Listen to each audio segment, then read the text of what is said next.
Oh, hee hee hee, ha ha ha. Let me just get my microphone over here. Um, testing, testing. So, hey guys, happy Friday. How are you today? I am coming to you live. I've been doing some Zoom. Um, I did a couple Zoom reviews, and I figured if I go live, everybody will get a notice that I'm live, and also this will live on in the group.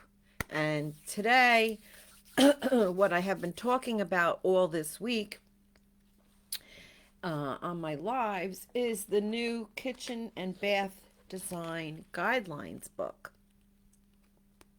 So this new book came in the mail. It took 3 weeks to get it because they're moving.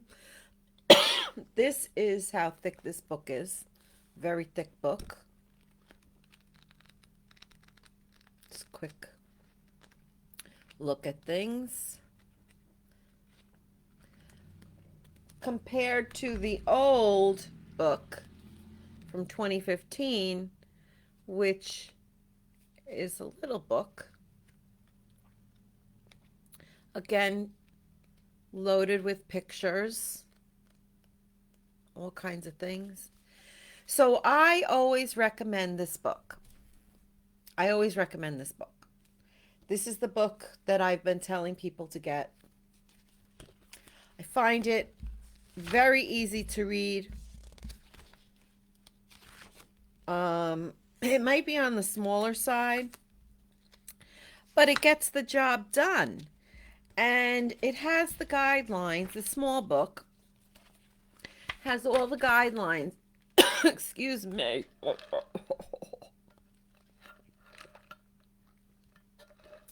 I had surgery many years ago, and I have only partial salivary glands, so that's why I drink a lot of water and other things. So you could see there are guidelines. The guidelines have numbers, right? 1, 2, 3, and what they mean. Okay? What they mean. What's your work aisle? How about the walkway? How about traffic clearance? And it gives you the page that it's on. So I've got 31 guidelines for the kitchen and 27 guidelines for the bathroom. And here's our methodology and overview, just a little synopsis there.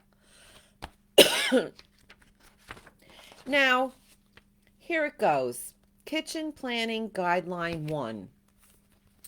Title up at the top, and it's about the doors and the entry, and it gives us our little examples, right? Example, example, example, and it's a quick little read right here. And then on the following page, we have it, guidelines number 2. So everything for guidelines number 2 is all on this page. Guidelines number 3 is all on this page, okay? I do want to point out the triangle.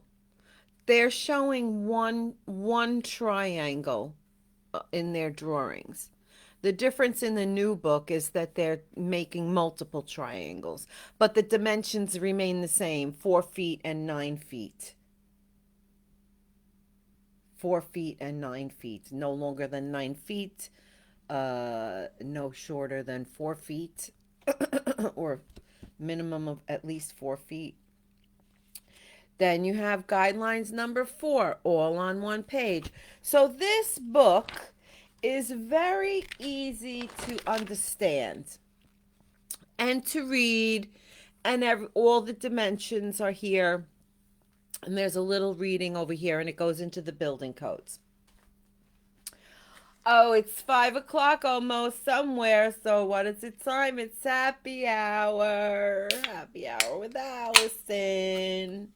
I'm going to have a White Claw.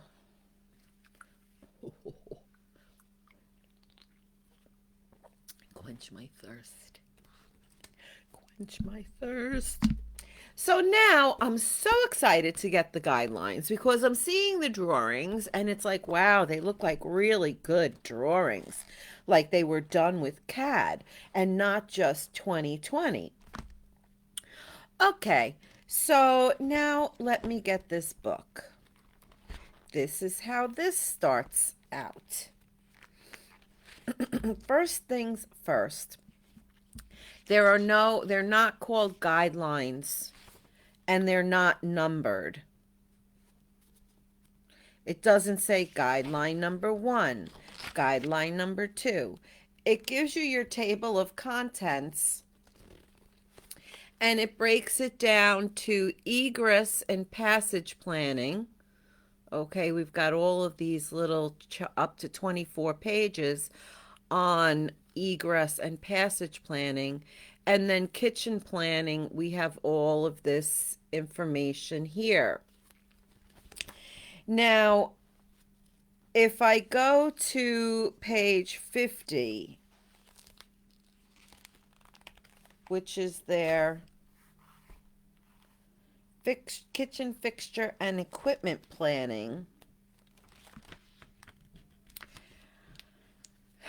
what I need to do now is read all of this. I have to read this, okay?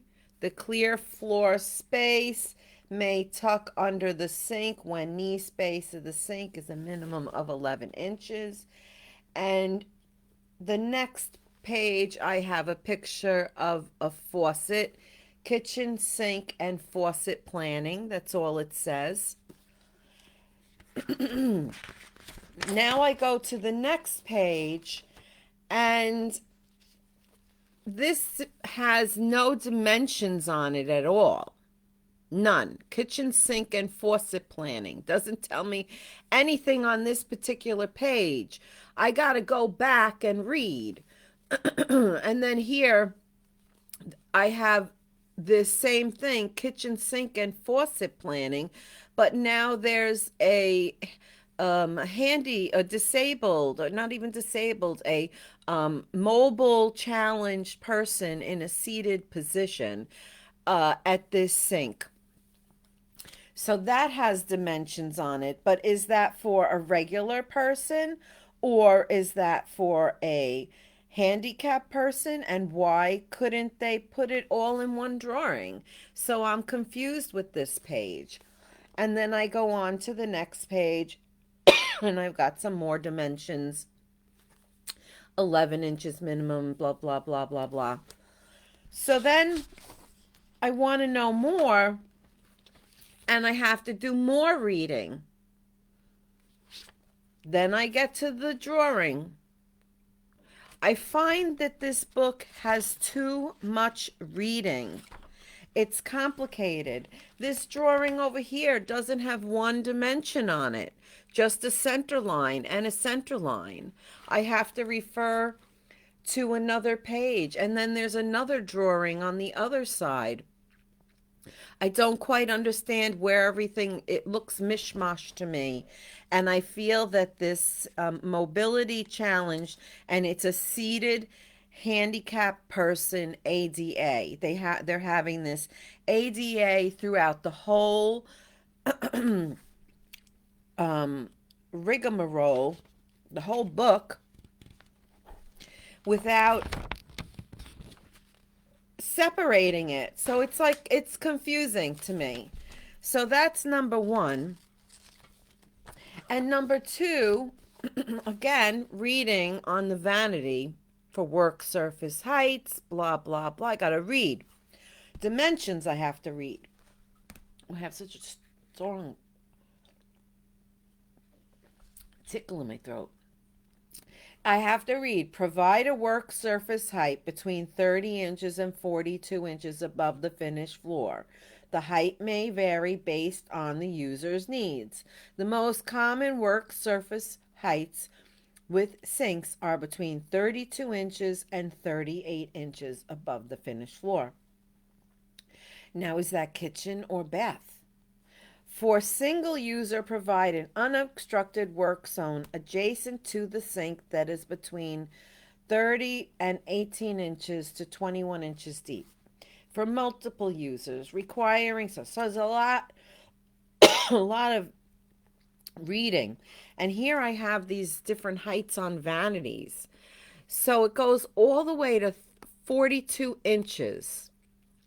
I've never sold 42 inches. I put the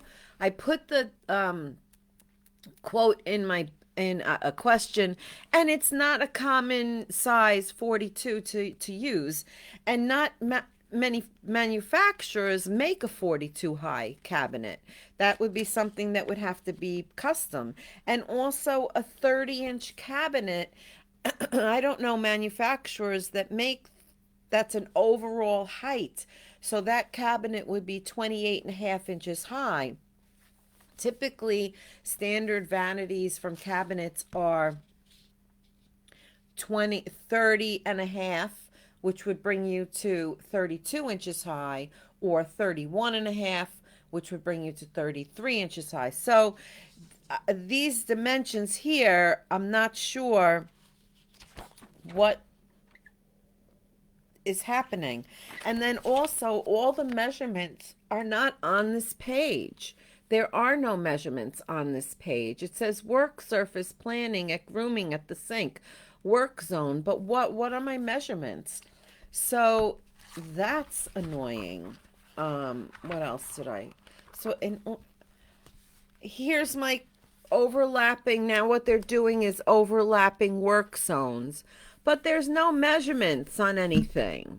Not one measurement. They didn't label what's a work zone. Nothing.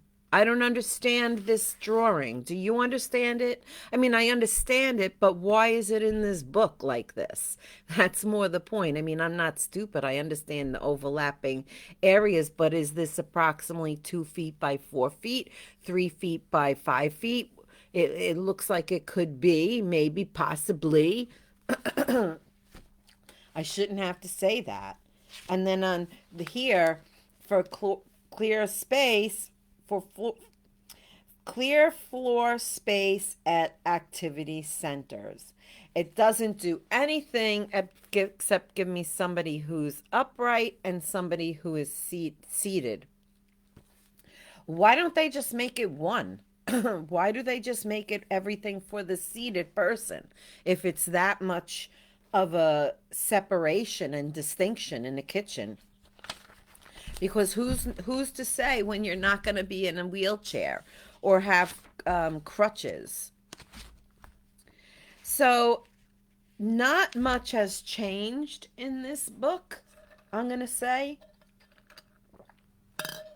I think their walkways got wider, a little wider. The walkways got wider, 42 to 52 inches, 60 to 66 inches. So those got wider. They don't indicate there if you're against the wall. Also, here's 2 pictures of a bathroom. And I've got 2 different scenarios all on one page. So if I'm a residential designer, do I have to worry about this picture here, or do I picture this here? And what are all of those shaded areas without any dimensions? I gotta read again. I gotta read.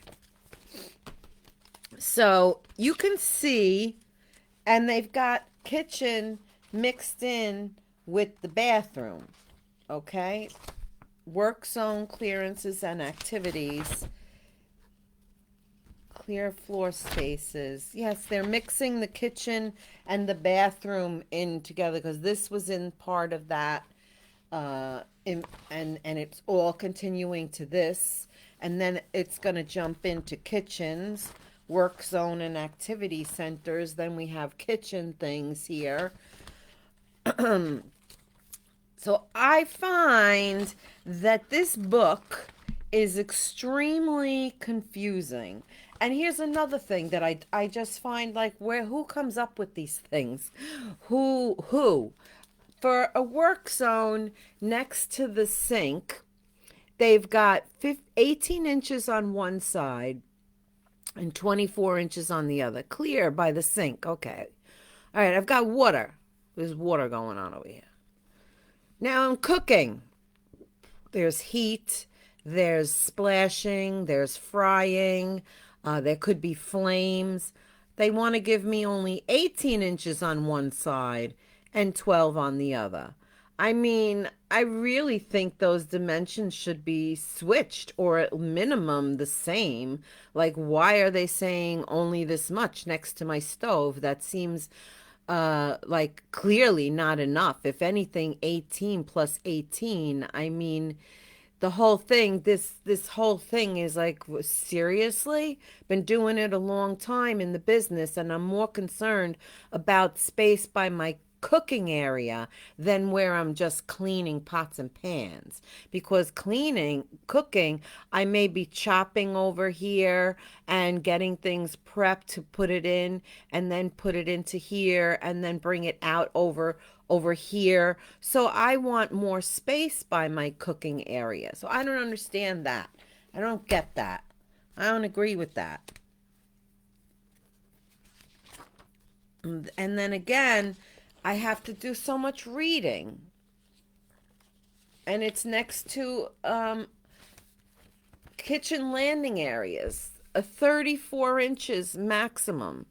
That's for a seated person. But then they're telling you in another section that the height for, here it is, it says work surface heights in kitchen activity centers 28 to 34 or 36. 28 to 34, these are vanity cabinets. Kitchen cabinet companies don't manufacture cabinetry to be this height. They manufacture it to be 36 inches overall, or 35 and 3/4 if we go with 1.5 countertop. And then they say even up to 45 inches for the the dishwasher to be raised up. I've only done that once in my career. And again, they're mixing it here with this measurement about this dishwasher, and then they've got a guy sitting at the sink. I mean, it's throughout the book like that. It's throughout the book. I have a picture, 2 pictures, and look what I need to read.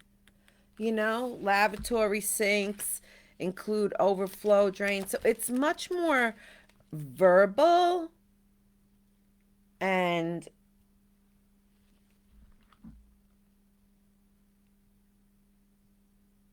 they're talking about the medicine cabinet interfering.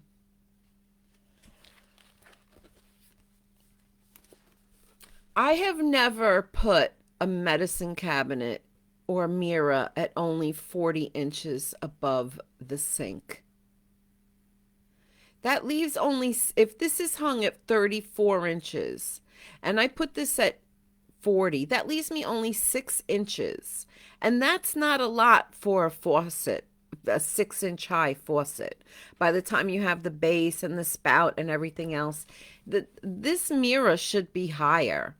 I don't know why they say 40 inches. Is that because of the handicapped person again? And it doesn't say that. Mirrors and groomings and sink centers, it doesn't say for ADA or anything like that. It doesn't. I find this book, and here they're telling you to put the mirror at 35 inches. Grooming mirrors at grooming and sink centers. Now it's down to 35 inches. So I don't, a lot of it is even their towel, how to hang. They used to have such a great towel where to hang things in the bathroom. It's hodgepodge lodge, this book. And here, interior environmental planning. Oh, wait, one more thing. There's one more thing. Oh, one thing that's different is the bathtub and the showers. They're showing the doors swinging both ways. So it doesn't just open in, it opens in and out. Okay, so that's what the swing is. Um, exit the shower door, leaves should be swing out and into compartment for the passengers.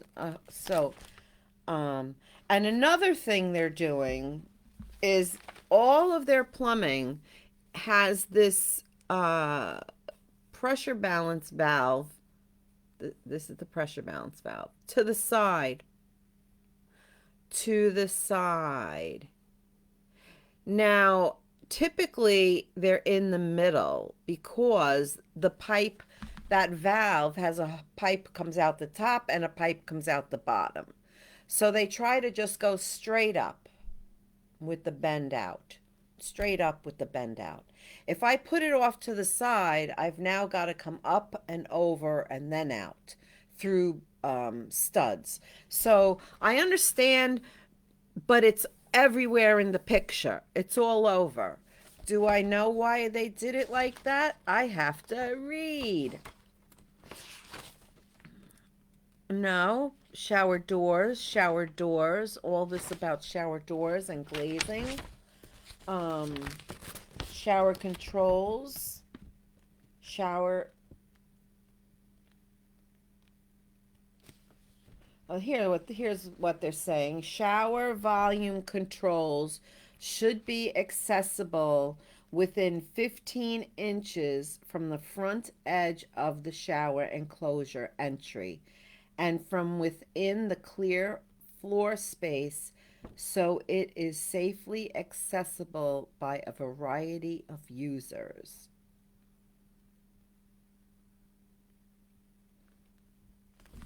Huh.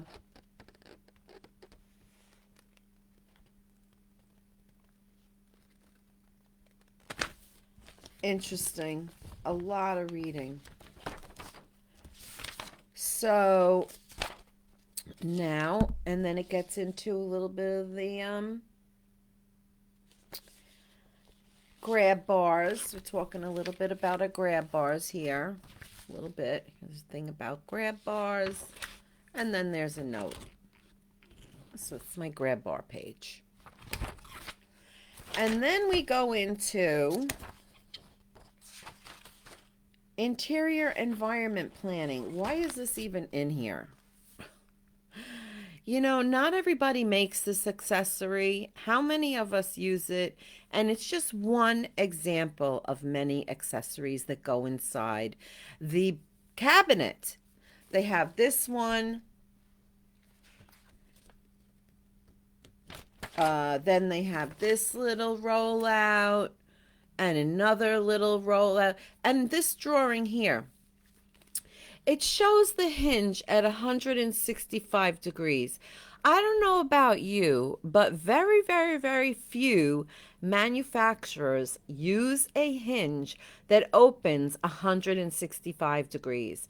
Typically, they open 110 degrees, 107 degrees, but never 165 unless they are that barrel hinge where it just opens completely all the way, because it's a barrel hinge, but not a, this is a, not a barrel hinge, that's a frameless cabinet hinge. So it's a different kind of hinge, and they show it at 165 degrees.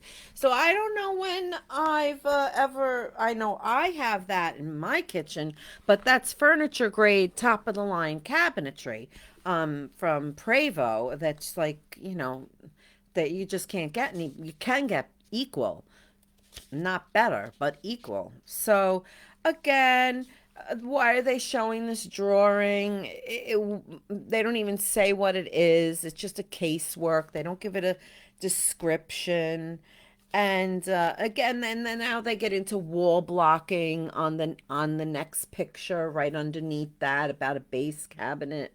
Like like why? And they mix what they're talking to here On this page, you have to read it because it mixes in a kitchen and it mixes in a bathroom on the verbiage. Okay? And then it wants us to get into acoustic planning. Acoustic planning is not planning for an interior designer, kitchen and bath designer. Okay, you cannot plan acoustics in a kitchen. You can, that is the structure of the house, that is fabrics, furnishing, carpeting, ceiling, architectural coffered ceiling details. Um, there's no way for a kitchen designer to start doing something with the materials that kitchen designers use and bathroom designers use. We're using porcelain, stainless steel, wood. Wood absorbs sound to a certain degree, but we've got a lot of thermofoil doors. That's not going to absorb anything. We're dealing with granite and tiles and stones and metals. So I don't understand why this is in our book at all, because I don't think about the sound other than the sound of my vent, right? The hood, the vent, or the vent in the bathroom. That sound I worry about, but not this overall sound of the space. Because if you have a great room, there's a lot of other things that go involved with soundproofing or sound deadening than and we're not involved in creating room shapes that concentrate noise. That's not what we do. And position of noise reflective surfaces, I don't believe that this section should be in the book at all. It's interesting. Uh, the the absorption of marble is zero. The vinyl linoleum tile or concrete, like those luxury vinyl tiles, is only 0.05. Glass is 0.05. Wood flooring would give you a 0.10. We don't deal with carpet. We don't deal with carpet pile. We don't deal with fabric. We don't usually do a suspended acoustical tile. Maybe a fiberglass wall panel in a bathroom is 0.8. But they want you to get to a rating between 46 and 50 where loud speech is not audible and loud sounds other than speech can only be heard faintly, if at all. Sound measured by a meter. I mean, why is this in this book? That's a waste of a bunch of pages. And then it talks about our human comfort zone.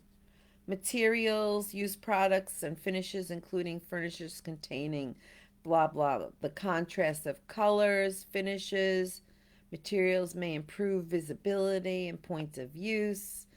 The specification of slip-resistant flooring surfaces and radius work surfaces and corners will prevent injury. It could have done it in a drawing. We are visual people. And now we have to worry about the human comfort zone and what the temperature of the room is. So I don't agree that that is what should be in this book. And now we're going to get into the outdoor kitchens. Oh, haven't we all been doing outdoor kitchens? So excited about this chapter. What do they have to say?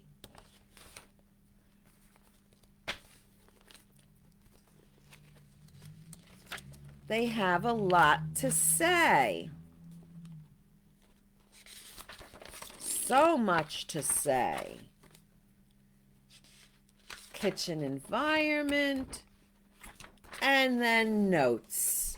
Okay? Not one illustration, not one picture. I have to read the entire chapter on outdoor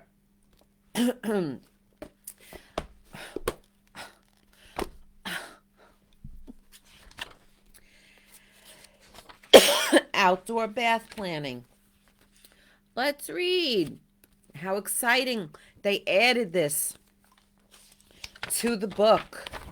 Oh, how exciting they added this to the book.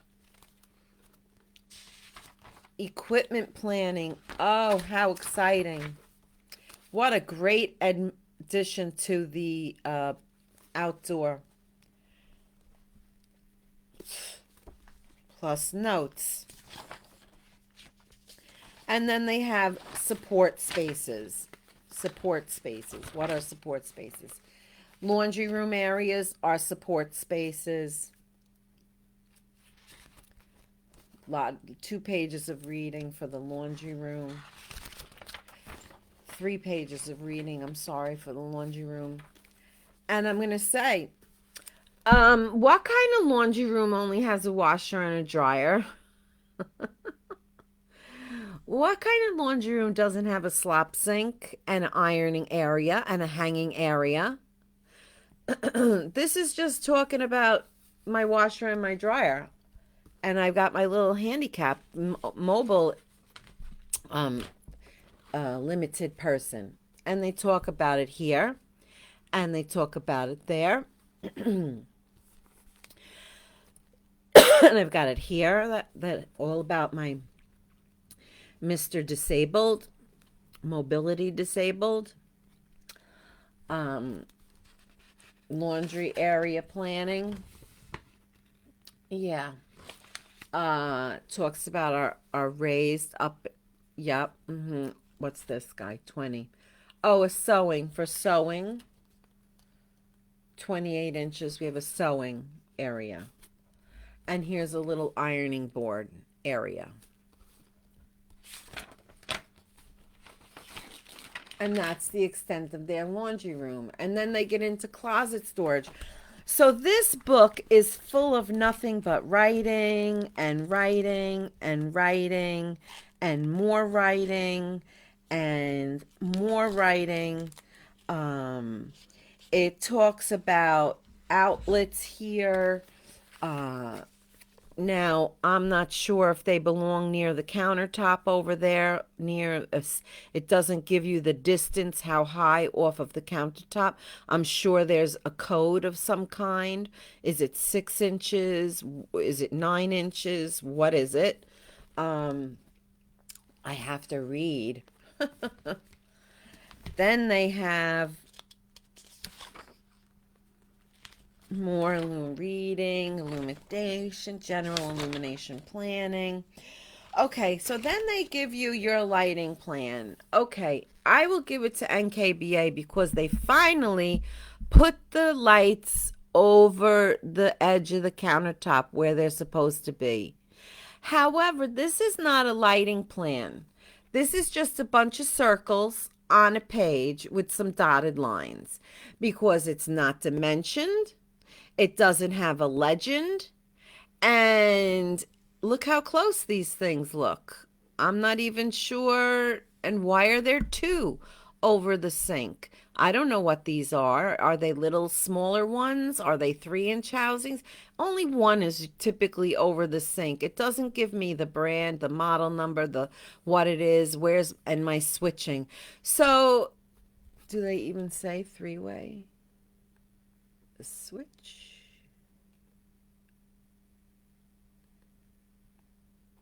Too small for me to even see if it says 3-way. But that's not a lighting plan.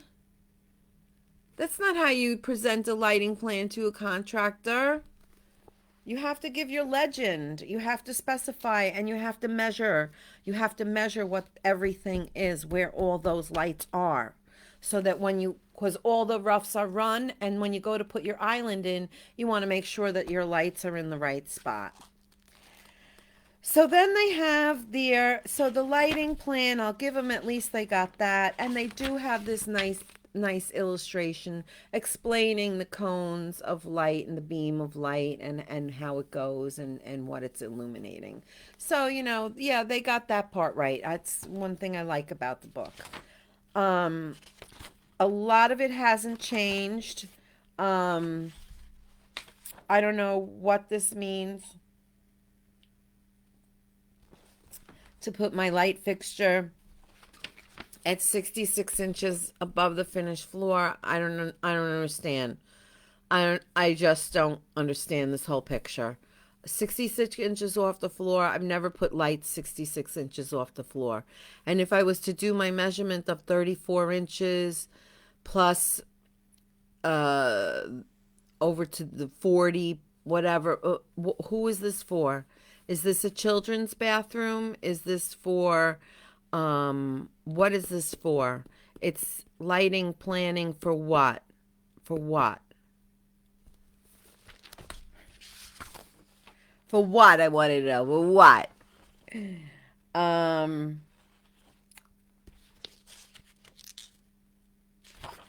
what else? Oh, it says to put a fire. Don't forget your